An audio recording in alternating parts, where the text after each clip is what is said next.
मुंबईमध्ये बोलायला गेलं तर गोरगरिबांचा पोट भरणं म्हणजे वडापाव. आम्ही आज वडं बनवत आहोत. कामावर जाताना डबा वगैरे नाही घेऊन गेलो तर खाताव काय, वडापाव. सगळ्या गोष्टीत वडापाव पहिला येतं. मग मुंबईमध्ये पण जास्ती करून वडापावच प्रसिद्ध आहे. जिकडं तिकडं बघाल तर वडापावच चालतं. तर आम्ही आज वडापाव बनवत आहोत. तर तुम्ही रेसिपी ऐका. तर आज मुंबईला पाऊस. Hi friends, good morning. आज आपण बनवतोय बटाटे वडे महाराष्ट्रीयन. एक मिनिट आता बघा, तुम्हाला मी दाखवतो काय काय घेतलेला आहे तो. हा अद्रक, मिरची, लसूण, अख्खे धणे आहेत आणि थोडासा जिरा, त्याचा असा ठेचा बनवून घेतलाय. हे कढीपत्ता आहे, कोथिंबीर आहे आणि हे इकडे बटाटे आहेत. हे बघा, अर्धा किलो एवढे बटाटे आहेत. आता तुम्हाला मी दाखवतो त्याची भाजी कशी बटाट्याची बनवायची ती. बटाट्याची भाजीला आहे ना तेल जास्त नाही घ्यायचं, नाही तर तुमचा बटाटा एकदम असं तेलकट होतील. खाली 2 चम्मचच घ्यायचा.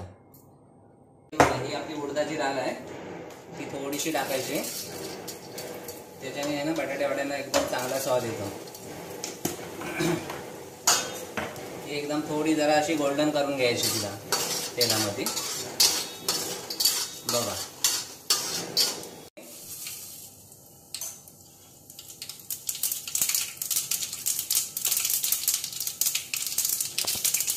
आणि हिंग टाकायची. मोहरी तडतडली ना की हा आपला ठेचा बनवून घेतलाय ना तो त्याच्यामध्ये टाकून द्यायचा आणि कढीपत्ता. आणि त्याला चांगला असं सुगंध येईपर्यंत परतून घ्यायचं, कारण की ती मिरची अद्रक त्याला सापडून घ्यायची.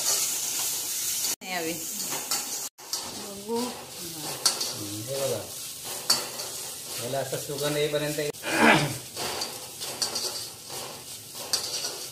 सुगंध आलेली आहे.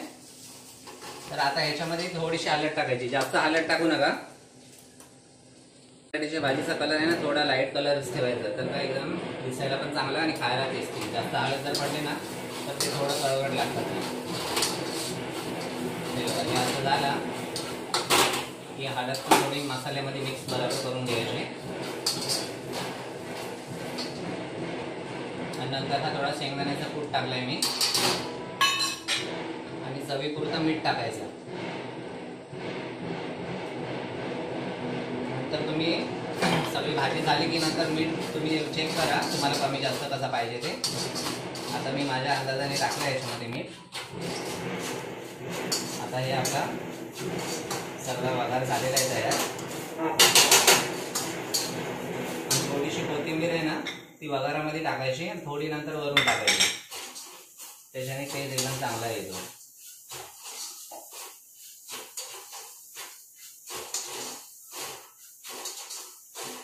इकडे टाकता त्याचा कलर. हळद जास्त नाही कधी पण टाकायची वड्यामध्ये, नाही तर एकदम कडवट तुम्हाला टेस्ट येईल. हे झालं. आता हे बटाटे आहेत ना ते याच्यामध्ये मिक्स करून घ्यायचे.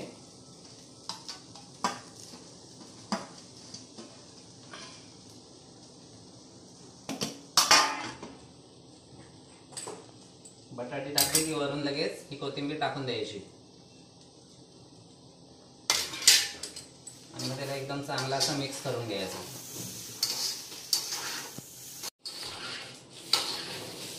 हॅलो गाईज, आज पाऊस असल्यामुळं आम्ही बटाटे वडं बनवत आहोत. असा वड्याचा मिश्रण मिक्स करून घ्यायचा आणि मग छोटे छोटे गोले बनवायचा. आणि नंतर ही भाजी अशी तयार झाली ना का असं गोल गोल बॉल बनवून घ्यायचं त्याचा. तुम्हाला गोल पाहिजे तर गोल, नाही तर थोडा असं दाबून असं चपटा करायचं असं ना. हे बघा मी दाखवतो तुम्हाला. तरी तो चपटा केला ना तरी पण चालेल, कारण की तो पावामध्ये मस्त बसतं. चटणी वगैरे लावली नाही, असा चपटा वडा बनवला ना का तो पावामध्ये ठेवला ना मस्त दिसत. पण आम्हाला गोलच लागतात म्हणून आम्ही गोल बनवतो. एवढा हा पीठ घेतलेला आहे, त्याच्यामध्ये मीठ टाकायचं आपण चवीप्रमाणे.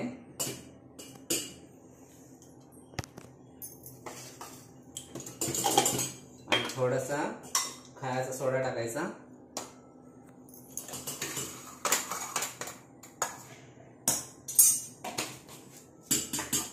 आणि हळद आहे ना एकदम थोडीशीच टाकायची.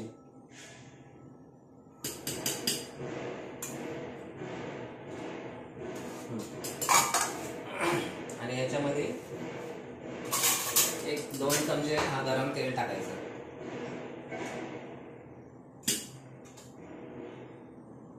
बस. आणि मग पाणी टाकायचं. पाणी एकदम सगळं येतात नका टाकू, थोडा थोडा करून मिक्स करून घ्या.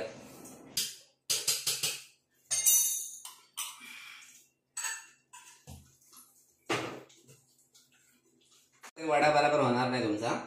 हा तुम्ही बघू शकता. हे बघा कसं झालेलं आहे, एकदम हॉटेल सारखा. आता आपल्याला अशी पण हॉटेल खोलायचीच आहे. तेल मस्त एकदम गरम झालेलं आहे. जास्त एकदम गरम नका, फास्ट गॅस ठेवू, नाहीतर मग तुम्ही वडे टाकले ना तर लगेच लाल होतील नाही, तुम्हाला वाटेल की झाले पण ते आतमधनं मग कच्चे राहतील.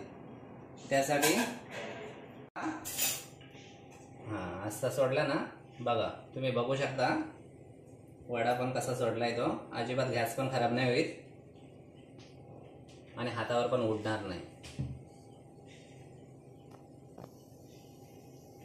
संदीप हॉटेलमध्ये कसं काय पट्टा कसं घालून नंतर मग त्यांना जरा हलका असा झाऱ्याने असं सगळीकडनं फिरवा.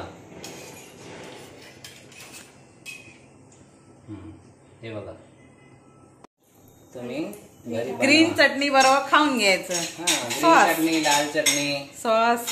आता आम्हाला टाइम नाही चटणीची रेसिपी दाखवायला. नेक्स्ट टाइम आम्ही तुम्हाला दाखवू चटणी. नाही, गेल्या व्हिडिओ मध्ये दाखवली आहे ना. गेल्या व्हिडिओ मध्ये चटणी, वडापावची लाल चटणी कशी बनवायची ना त्याची रेसिपी मी तुम्हाला छान वडा बनलं.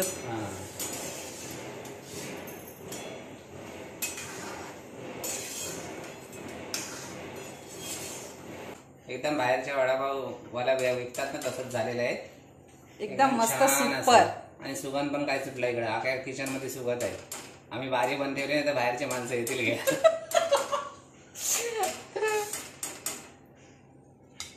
हे बघू शकता असा हा झालेला आहे बटाटा वडा आणि खायला बरा.